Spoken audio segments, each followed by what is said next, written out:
Hi, Sparkles. This is episode 141 of the Intuitive Wisdom Podcast. Today, I am sharing my conversation with career transition coach Natalie Doherty. We talk about authenticity, and that authenticity takes practice, embracing each season of you, the key to living authentically, and the power of taking time to tune in and explore who you are and your vision for the future. Here we go.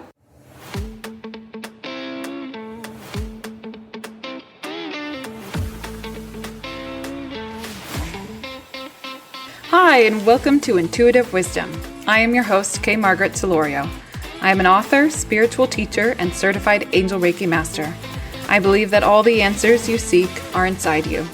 When you learn to discern between the ego and the intuition, tune into spirit, you can hear that whisper, your intuitive wisdom, answering your questions and showing you the next right step. On this podcast, we explore that connection and the good that happens in the world when you learn to hear your intuition, trust your intuitive wisdom, and allow your magic. Quick announcements before we get to the amazing interview. My book is now available on Amazon. You can search my name, Kay Margaret Solorio, or the book title, Make Ease Your Vibe, and purchase your copy, again, now available on Amazon. It's a self-help book with mindset, energy, and time strategies to help bring ease and calm into your daily routine. Cut through the overwhelm and create new habits that make that change sustainable. This month in my community, we're focusing on tuning into wealth and prosperity. If you'd like to join and see what a session with me is like, you can join my monthly live guided meditation on Zoom for free on March 19th. Sign up at deliciousEase.com/services. In this month's live guided meditation, I will be leading us in money affirmations. And if you're ready to take the next step in your spiritual journey, doors are open in March to join my membership, Manifest More. As a member, you receive access to all courses and live sessions, as well as a foundational program that talks you through the steps of manifesting more consciously and working with your spirit team. It includes meditation, energy healing, and co-creation. More details at Delicious Ease, that's deliciousEase.com/manifest. All right, let's get to the interview. Natalie Doherty helps women gain clarity on their next career steps and reconnect with their authentic selves. Through coaching that integrates self-compassion, mindfulness, and yoga-based practices, Natalie helps her clients define not just what they want to do, but who they want to be and build self-belief. She's the founder of Sticky Mat Coaching. Without further ado, here is my conversation with Natalie. Hello, Natalie. Welcome again. Thank you so much for joining me. How are you today? Really good, thank you. The start of spring has come here in the UK, which is very welcome. To see the sunshine is a rare thing here. Yeah, this week for us here in California too. So I'm quite excited. Well, on this podcast, I like to explore the magic that happens when you learn to hear and trust your intuitive wisdom. So I'm curious, what does your intuitive wisdom feel like for you?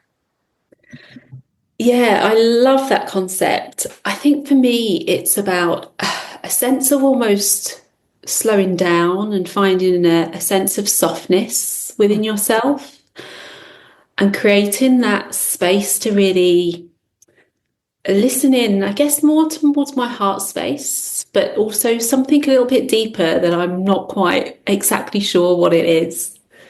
I love that. It reminds me, I have two young children, and they're into, the younger one especially, into the Magic Treehouse books. I don't know if your kids have read those.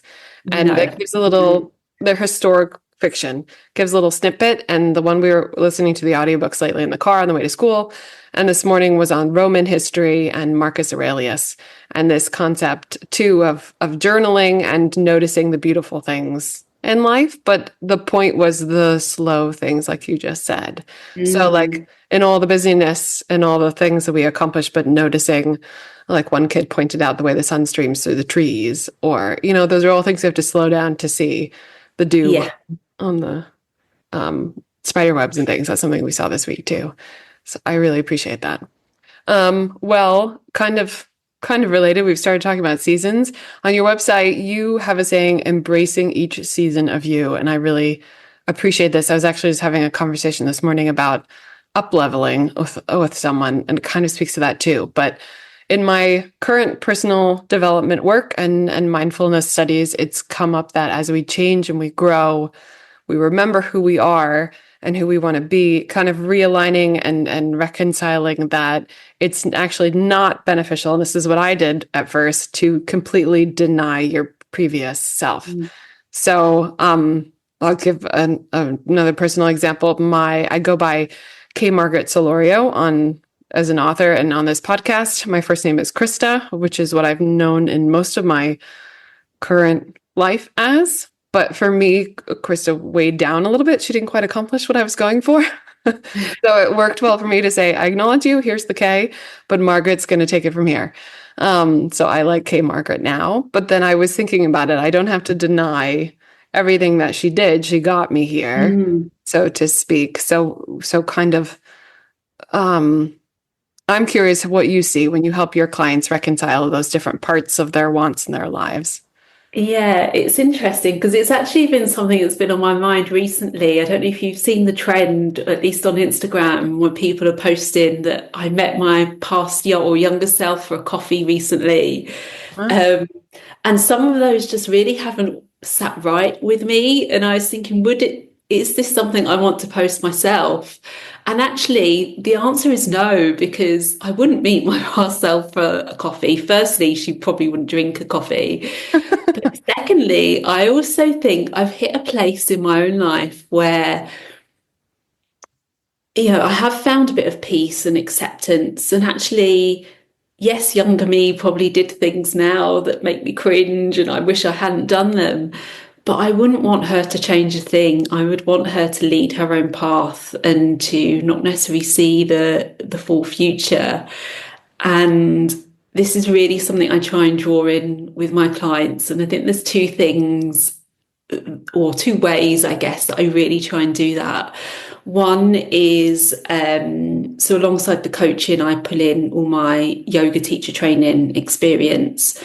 And the most influential piece of that for me is my training from my yin yoga. And in my yin yoga, we actually had a lot of lectures around traditional Chinese medicine and Taoist philosophy, who use the five elements.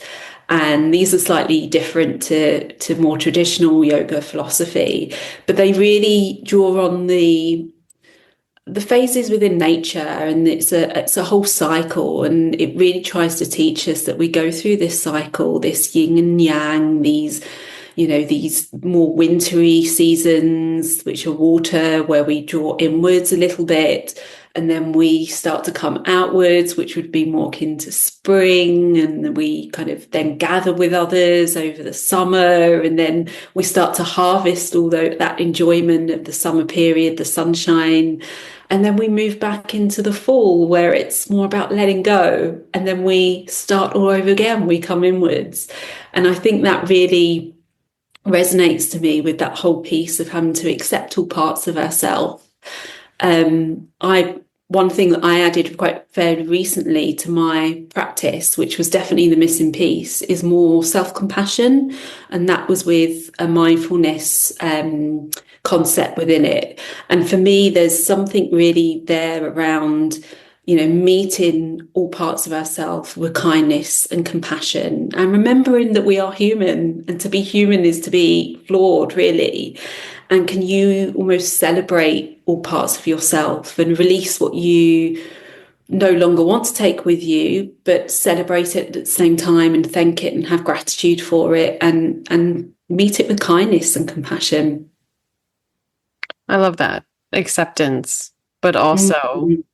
sending back compassion and taking off any heaviness by just allowing that part of yourself. I think I also saw something on your website. I think many of us know what it feels like to be disconnected. And we started talking about that, and that long for that zest and more energy in life. What do you see as the first step out of dissatisfaction? And what does it look like when your clients realize their more authentic selves? Yeah, so I think it comes to this whole concept of your podcast actually about listening to that intuitive self and that intuitive wisdom. So, one of the first things I like to do with my clients is a meditation on listening into the heart.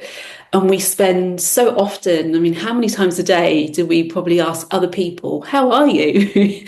But really, for me, it's about asking that to ourselves and asking that inwards piece, I think, as a very first step. That authentic self piece, I think most of my clients start to identify a little bit more with who they are now and who they want to be once we start doing work around core values, exploring and rediscovering almost what some of their passions have been. And maybe that might mean picking up pieces from their younger days. Maybe it's looking at things they'd love to do but have never tried. Um, there's this kind of saying that I really love that sometimes you can be kind of changed, yet somehow more yourself. And that's really what I see this whole process of listening inwards a little bit more and really trying to come and listen to that heart space. I love that. And that's such an easy little tip to ask yourself how you're doing. Because you're right, we do it all the time. And I asked you today how you're doing.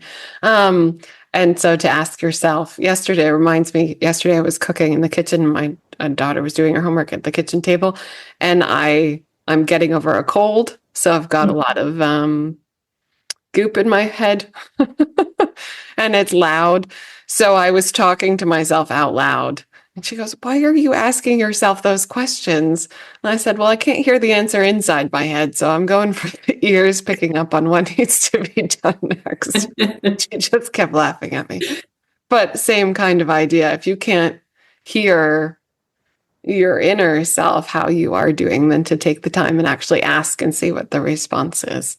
I love Yeah, that. and I think almost asking it at least twice because, there's that, again, when we ask other people, we often say, "Oh, I'm good," or "I'm Oh, really that's well." true. The polite And answer. actually, it often isn't the real answer. So I think really just checking in with ourselves, is that true? Yeah. Yeah, that's a really good one and a really easy thing to do. I'm going to think about that today.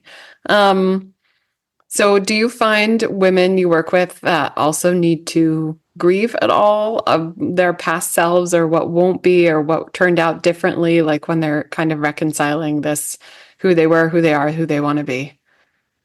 Yeah, I think there's definitely elements to that for people. Often we're having to let go of maybe it's futures we thought we would live, and with that comes these images of people we thought we'd be, people we thought we'd meet as well, and Hmm. having to let go of that. It can almost feel, I think, for some people as if they're letting go a little bit of hope. So it's how do we reignite that hope and excitement and celebrate the new choices and the new opportunities that could come in. And I think even with smaller change, even if it's as simple as moving from one career to another, or maybe moving house as well, these kind of things, we're going through a change process, and there really is a need to think about what is it we're letting go of and allowing some time and space for that, as well as then starting to allow yourself to get excited for what's coming in and what could be.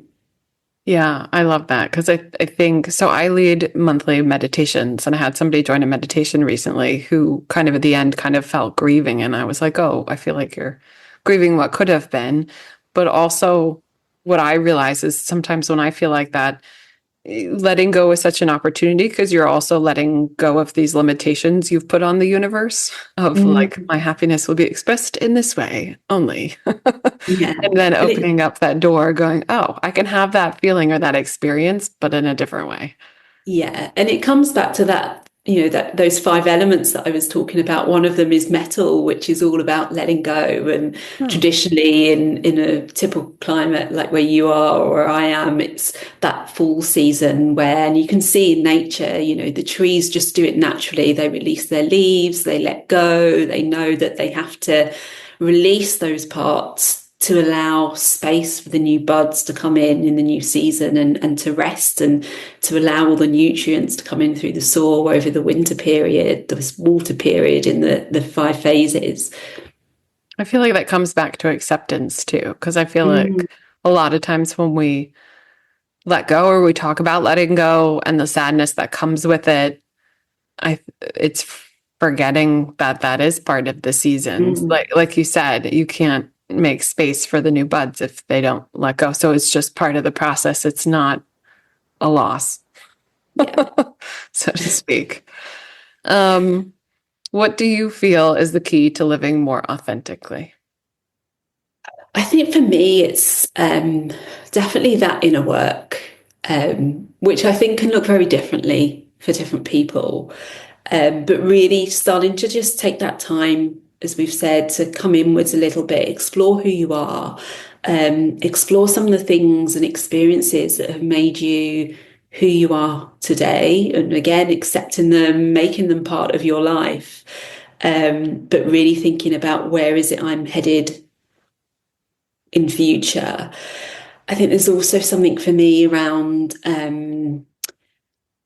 allowing yourself to just check in occasionally whether your actions, the way you're showing up in the world, does that align with that future vision, that future plan that you have for yourself and who it is you really want to be. And I think the final two things I'd say around that, there's one, that compassionate piece again. So this really allowing yourself to embrace all parts of you, really. I work a lot with people around their inner critic or people that, want to become a little bit more confident. And actually, by the time they finish with me, rather than trying to completely rid themselves of those things, it's about developing a better and a different kind of relationship to those parts of themselves. And I think connected to that is something around recognizing that being authentic takes practice, actually very rarely do we probably feel able to be authentic all the time. And really, again, that acceptance piece of accepting that about ourselves and recognizing that we will go through phases with that, similar to kind of things that we've already said. And for me, it's around very much developing a toolkit that allows you to reset and recalibrate and to create that space, that softness in yourself, to just remember who you are, get yourself back on the path that you want to be, and reconnect with who you are and what it means to be authentically you. I love that all. There's so much there. Mm. That's amazing. But I think, yeah, there's so much there. In all that you said, I feel a lot lighter.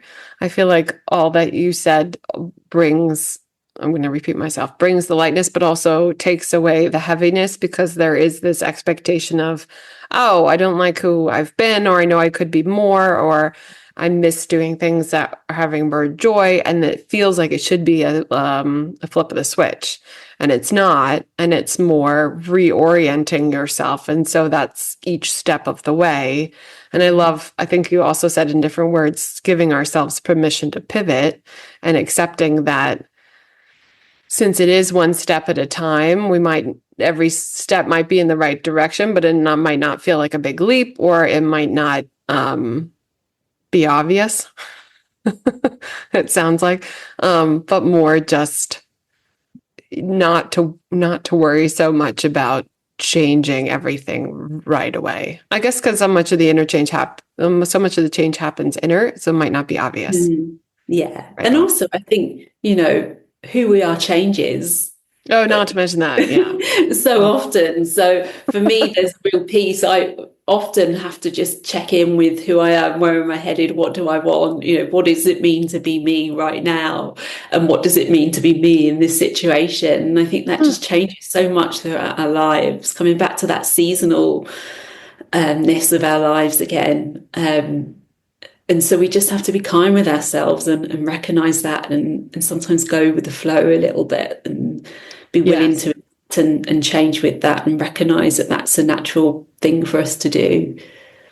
Yeah, that's really good too. And a big lesson I learned over and over again, go with the flow. Mm. Um, you have a blog post, What Nobody Tells You About Career Pivots, where you talk about this hidden phase of change, the time when you're getting ready to be ready. I really appreciated that. For me, it does feel like the reality if the reality of around me is a reflection of myself, then when I'm starting to change, the reality feels like a reflection of my past self. So there's this kind of physical world catching up to what I feel inside. And it does feel like a waiting period. So I was wondering if you could speak to more to that. Yeah, so that blog post really came from my personal experience. So I used to work for the diplomatic service here in the Oh, UK, wow. and I'd done that ever since I was 18 and lived all around the world. Oh, And my with goodness. that kind of role comes so much kudos and, not necessarily, I think, part within myself, so kind of my own ego with a small e. And also from society, people are really interested in it. On paper, it looked like an amazing job, lived in all these different countries, did all these exciting roles with interesting job titles.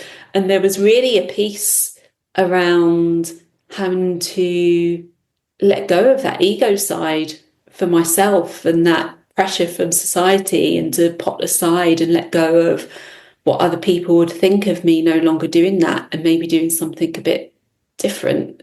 And I think we don't speak about that enough. We often talk about all the other things, the fear, the not knowing where to start, but that real societal pressure piece and that pressure we might put on ourselves. And again, I guess it comes back to that piece of having to let go of old parts of ourselves and that grief part. And there was a sadness in having to let go of kind of what had been such a big part of my career and my lifestyle, to then move a bit more into the scary unknown and to accept a new me, and to then do this rediscovery piece of who this new me was and what it meant to be authentic as that person. And there's another quote that I really love and used to actually draw on quite a lot in my when I was leaving different countries that I'd been posted to, and I can't remember it exactly, but it goes along the lines of something like there's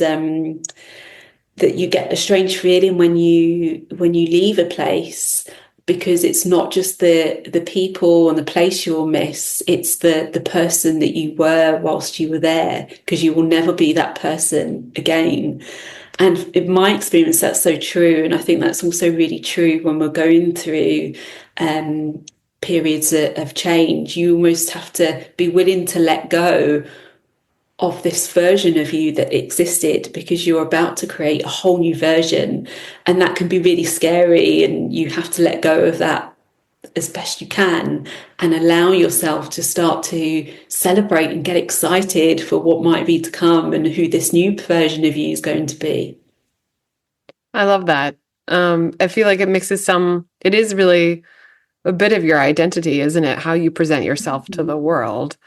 And then, because here, that's one of the first questions people ask you. Oh, what do you do? Yeah. Your work identifies you. I shall judge you and put you in that box, and then we can talk. So how you present that or answer that question, yeah, that is a big shift. Mm-hmm. And also, I loved what you then brought it. I would say, I don't know if it's zoom out or zoom in, but bring into the moment, that idea of being present in the moment and appreciating the moment, because who you are in that moment itself is fleeting, I guess, not in a bad way, but that's one thing. I've spent years working in the wine industry, and that's one thing I've always liked about wine, is this concept of art and nature coming together in a one moment, and each bottle develops differently. So the opening of that bottle that day, while you're in that mood, while you're in that place, while you're eating that food that was created on this year, like all those little elements that come together for that one good meal I really like to eat, is will never happen again. And so that magic I've chased for a while because it's just so exciting. But it's kind of the same thing. I never thought to apply it to myself, that the moment, the conversation at the dinner, the person I get to be at that table too is the same as a magical moment of all these different elements coming together, and it'll shift and morph for the better for the next meal. But that's really interesting to bring that back to ourselves. Yeah, and I think you bring up a really important point, and it's something I really try and draw in to my coaching. And one of the reasons I kind of combine it with the yoga, because in coaching, we're very future focused, and we're trying to get people to this future place that they want to be. But I also think we have to spend time appreciating where we are, because we're always going to be striving for new things. But there is this space again of slowing down, that listening to our inner selves, and just taking that time to appreciate that where we are now is where we once wanted to be, and enjoying it whilst we're there. Yes, and that everything is now. That always blows my mind in a good way. I have to ask, and I didn't ask you earlier, your company is called Sticky Mat Coaching, correct? What is a sticky mat? Is there a story with that? Yes, a sticky mat is another term for a yoga mat. Okay.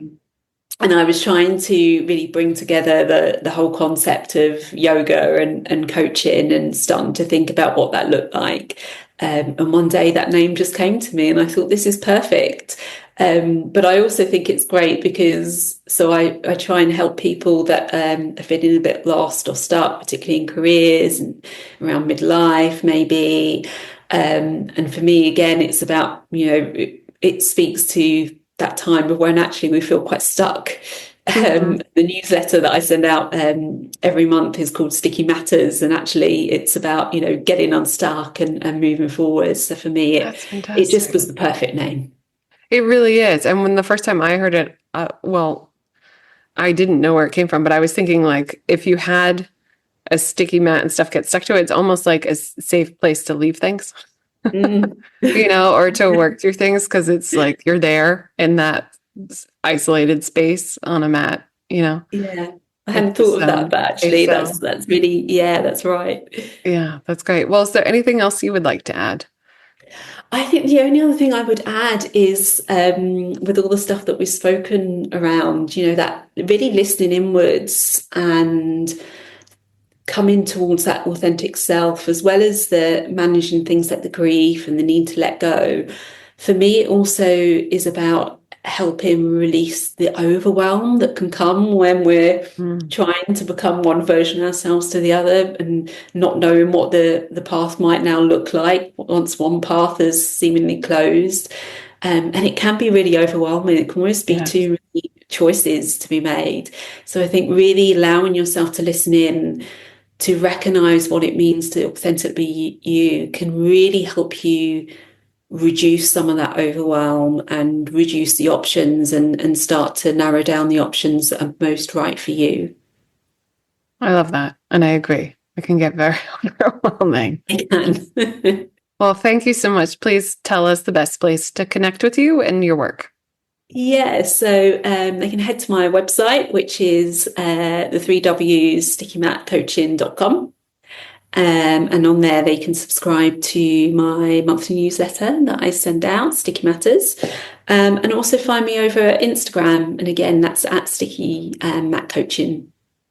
Wonderful. And I'll include all those links in the show notes below. Thank you again for your time. I really enjoyed this conversation. Yeah, me too. Hey, Sparkles. Thank you for listening to this episode of the Intuitive Wisdom Podcast. If you haven't already, click subscribe and follow. And if you love this episode, please leave a review and share it on Instagram, and tag me at Delicious Ease. That's DELICIOUSEASE, so that I can say thank you. Every review helps another person find this podcast and learn to welcome their own intuitive wisdom. You can download your free 20-minute guided ideal day meditation on my website, deliciousease.com. Again, that's DELICIOUSEASE.com. And have you bought my book yet? Now available on Amazon, be sure to find my book, Make Ease Your Vibe, for mindset, energy, and time strategies that help you raise your vibration and enjoy the life you live. See you next week.